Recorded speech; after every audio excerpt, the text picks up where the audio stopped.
Good morning, everyone. Welcome to the EasyPower Tuesday Refresher Series. The purpose of this webinar and the webinar that we call Refreshers is to specifically cover a bit more in depth specific aspects of using the EasyPower tools. And in the case of motor control centers, I think there's often a topic that we kind of gloss over. And so hopefully you'll be able to get some more in-depth understanding of how to use the tools as a result of attending today. My name is Jim Chastain. I'm an applications engineer with EasyPower. And as we are in the habit of doing, we like to request your participation in a couple polls just to get a perspective on what your thought is regarding motor control centers. So currently, how often do your EasyPower models include MCC spreadsheet for data entry? Again, there's no liability or obligation. It's strictly just trying to get some feedback and understanding of everyone's take on the topic. We do appreciate your attendance today, and we appreciate your support of EasyPower.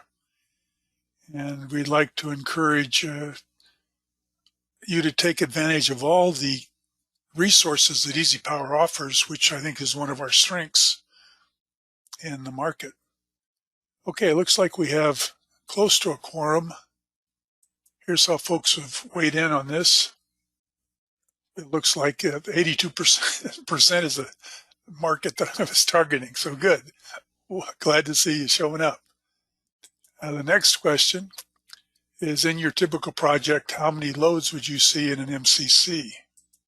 And again, this is not, I'm not looking for precise information. It's just strictly what your experience has shown. One of the benefits, in fact, how the topic came up is people struggling with the bus limit on the license and trying to justify the need for going to a larger tool or not. And I realize that that's an issue in today's market, especially when we're trying to get more production out of less. So it looks like we have a quorum here. Here's how folks are weighing in. So it looks like, yeah, it looks like it's pretty heavy content, so that's good to know. And finally, how often will an MCC schedule or configuration be repeated in your project or design? This could be a single project or some follow-on projects that you may have the opportunity to repeat or have the need to have the same loading that you've used in previous projects. And virtually anything we're talking about today, you're welcome to contact tech support for more information or even myself. All right, looks like we have a quorum. And it looks like half the audience sometimes sees the opportunity to repeat the MCC loading. So good.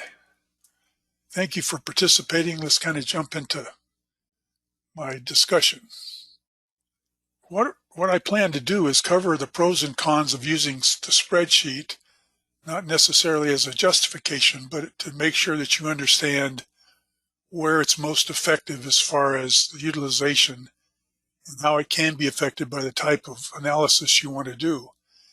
We're going to talk a fair amount about data entry, the type of loads, the modules or the analysis elements that work or don't work, or how, to what extent they can work in EasyPower. And then we're going to be getting into some workflow help that can make it more attractive to use MCCs by limiting the load or lessening the load for data entry in the spreadsheet format. And you're going to see as I get into this, both the auto design and the smart PDC are still not only usable, but very applicable to doing the analysis. Now, when I first started thinking about this, I was in the mode of trying to justify using MCCs to limit or increase the number of buses that you have available in your design. And I quickly found that it's not really an argument. It's kind of a no-brainer. And I offer the following example for your own perusal.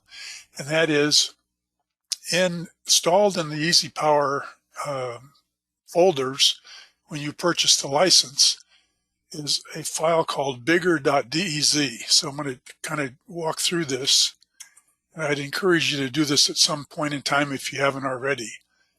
If I go into Open One Line Samples, there's the first example .dez folder is called Bigger.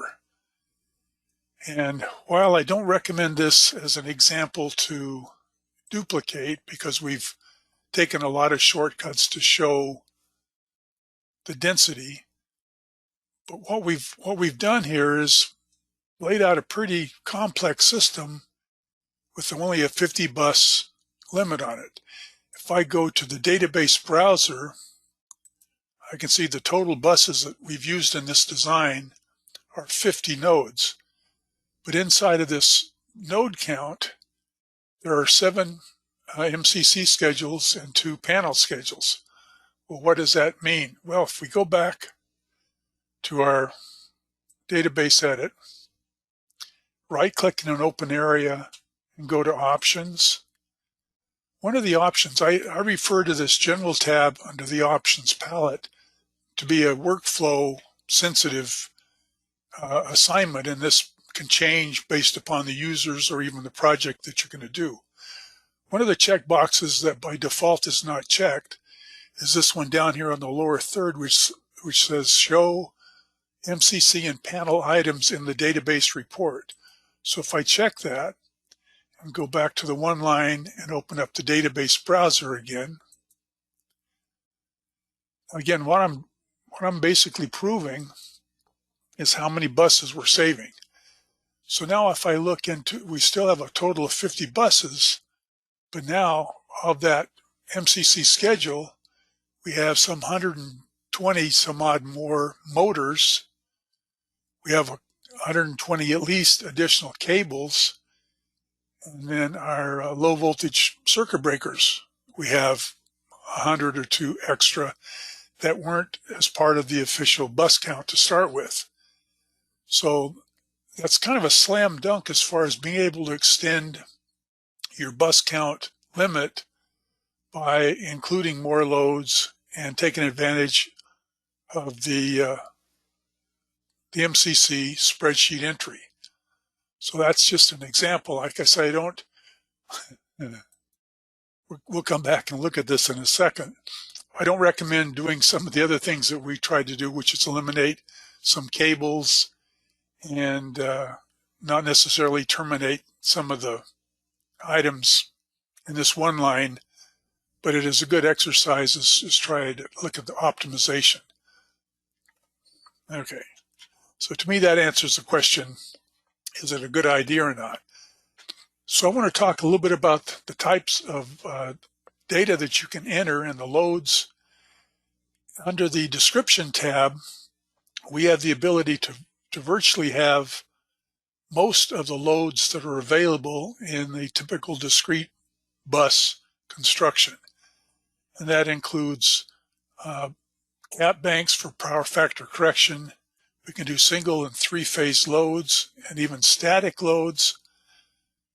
And you'll see as we get into this that we can also load up TCCs for each of the motors. The recommendation is just to keep from over relying the TCC plots, is to just do it for the largest load and coordinate to that. Now I do want to throw out there my EasyPower caveat, which is what I'm about to walk through.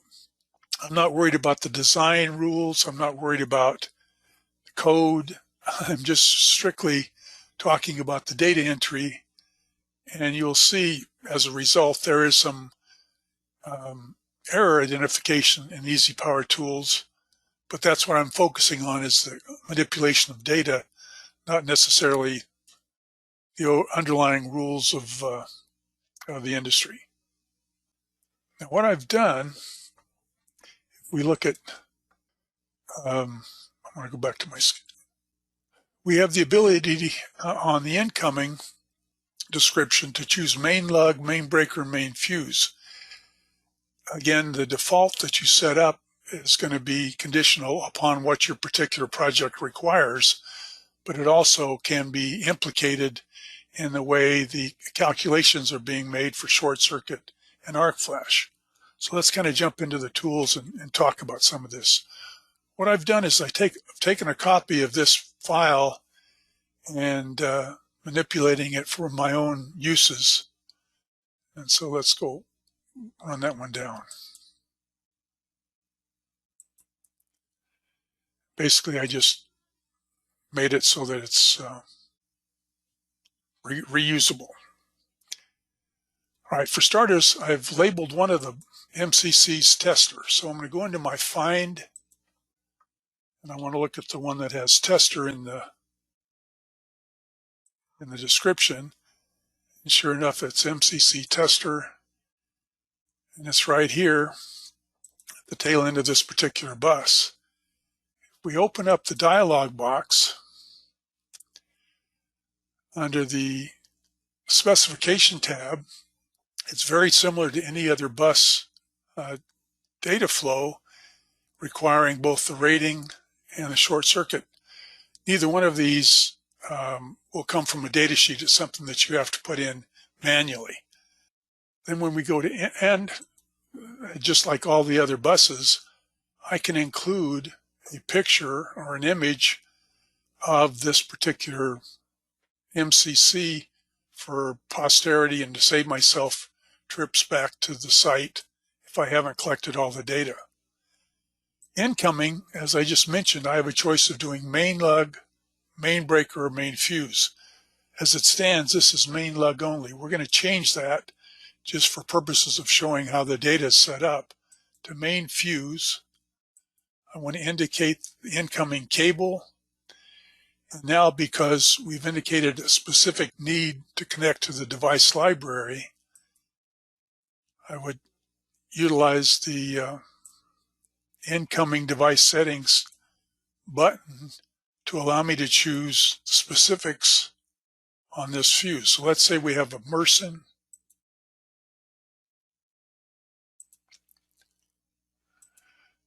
class L, and 1200 amp. Now we want to make sure that this part number is connected to the device library, so when we do coordination, it will be plotting the TCC curve. So just like every other device, we go to short circuit and calculate, and we want to see these numbers change, which indicates it's found the data sheet, that part number we've given it, and we'll use the TCC curve or the data from the manufacturer when we do coordination. So now that describes our fuse. We're ready to go to the description tab. And when I have, when I'm setting up a new motor control center, this will all be blank, and I have to tell it how many loads I'm going to enter. To start off, you want to start small, you being trying this out for the first time, because whatever number I give it, it's going to set up those many slots, and I have to fill them all in before I can go through analysis. So start small and learn what the requirements are for an individual load. So after I've given it equipment name, the type of phasing, I have to pick out the load type. And as we've just shown, load can be a typical induction motor, a static load, a VFD, sub-MCCs or sub-panels, and then motors with TCC curves, VFDs, and then lump loads if we have groupings of motors, both less than 50 horsepower and greater. Again, based upon how much detail and how much coordination you need to follow through with will determine how you select this. Once I've selected that particular type of device, I want to give it a load description and tap over. And the next thing that will come up is the horsepower. So I'm going to go ahead and walk through this for a new entry. And to do that, I'm going to add a row down at the bottom. So let's right click, append the row to the end. Let's say this is the sump. And it's a motor. I don't have to worry about it being too large. Now, the mandatory data is going to be highlighted in red.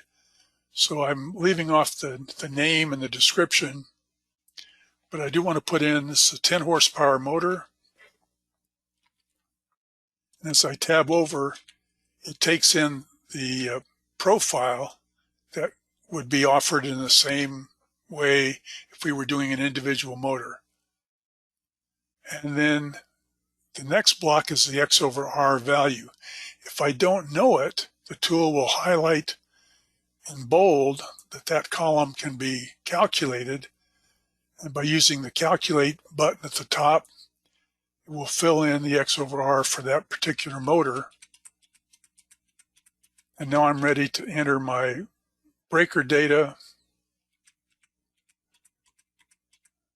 and column and conductor data. Now, just because I'm a little limited on time, I'm going to go ahead and auto size this particular load. So if I right click, auto size protected device and cable, it says it's done it and it's created a report. So now when I tab over, in addition to my motor, I've got a square D part number. Again, this came from the auto design options. I've got the starter size. I'm going to put it in the fourth column of my elevation. Size 12. Because I didn't tell it a specific length, it's 99 feet long. And we've completed the data entry automatically. Now again, that's just one option I can go through if I had the information and enter each of those elements individually. And if I go to my elevation diagram, I can see it's been entered now in my fourth column for this particular MCC. Now, yeah, that's what I didn't want to do. I want to go back, now that I've completed my motor entry in the description tab. If I'm not doing any other entry, I want to do a summation of my load, including any downstream loads. And then I want to go to short circuit and calculate the average X over R that's going to be used for these two groupings of different size motors. Okay, so that's now the one, well, just like every other element in EasyPower, there's the ability to influence how the device is used in any calculation mode. And specifically in Arc Flash, we have the ability to vary working distance, electrode gap, electrode configuration, and enclosure size that's used for the whole unit, not necessarily for each individual device. And what we're looking down here for enclosure size, this is the bucket size for each element that we've included as a load. If we have need to modify this, we can do it just like we would with any other particular load or bus. Power flow is handled in the aggregate, and we can size and vary the way this particular load is used in power flow analysis. And then harmonics is the same way. If we have only one harmonic load, say a VFD, and we know what its fundamental current is, we can specify it and not necessarily use the fundamental current for the whole system. So let's say we had 122 amps and it had the profile of, let's say, a 42% pulse width modulated harmonic producer. We would then have this available on the main bus for harmonic analysis. Okay, once I'm happy with all of these adjustments, I can then see that I've changed this to a fused. So we've described the incoming selection. We can manipulate, just like we can with every other bus, the arc flash calculations and how it regards the main, whether we include or exclude, whether or not, well, in fact, the only bus that's faulted in arc flash is the main bus. So we cannot, the one con, I guess, the downside is that we can't fault the downstream loads for purposes of generating labels unless we want to outboard as a single load with a bus and a cable individually. Okay, I'm not sure that was clear, but it's the same thing you would do with a panel if you wanted an arc flash label on an individual load. Now, moving on to enhancing the workflow, once I've created the MCC icon or completed the loading, I can copy and paste it to other places in my project. I can save it as a subsystem and be able to insert it in subsequent projects. And that's fairly straightforward. If I go back to my EasyPower, I can just copy and paste.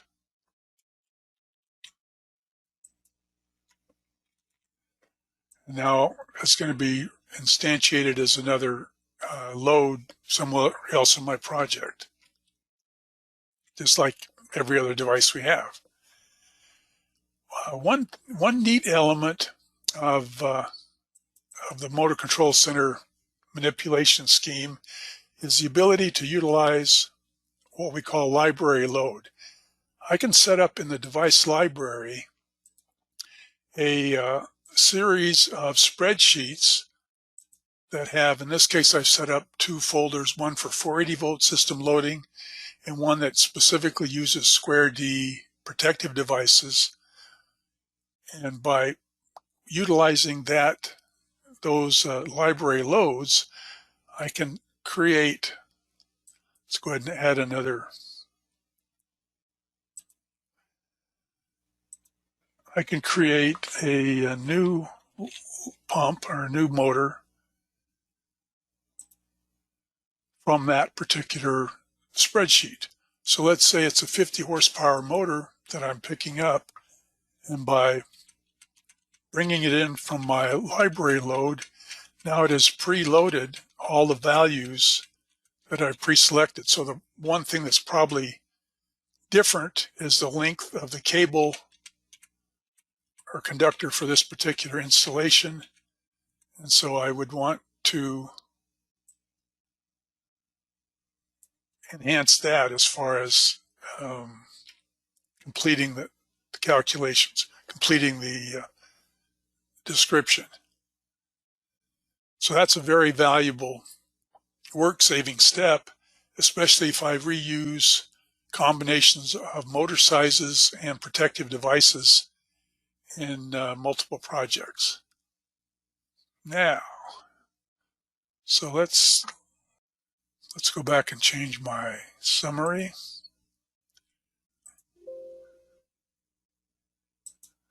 And let's recalculate short circuit. Now I want to talk about schedules. Schedules can be put on the one line. They can be put in an isolation in a new drawing. So let's set up a new drawing here for tester. Yeah.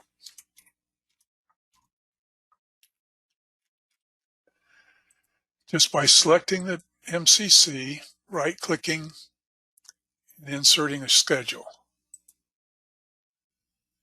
Again, this schedule is going to reflect the information that we put in the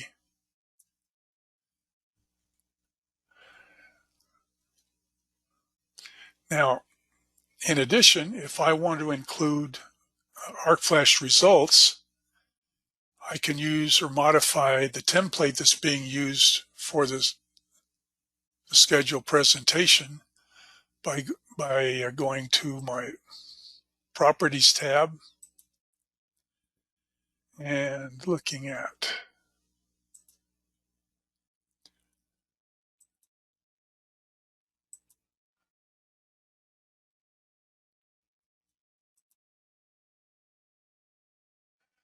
well, I guess I need to do it on the main.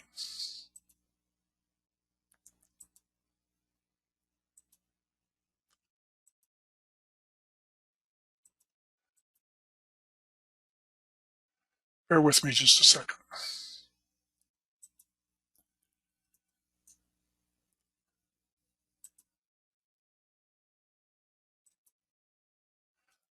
So under the File properties, rather than taking the standard default MCC schedule, I'm going to specify another one, which I've created or modified per the data in the user's guide to include ArcFlash information.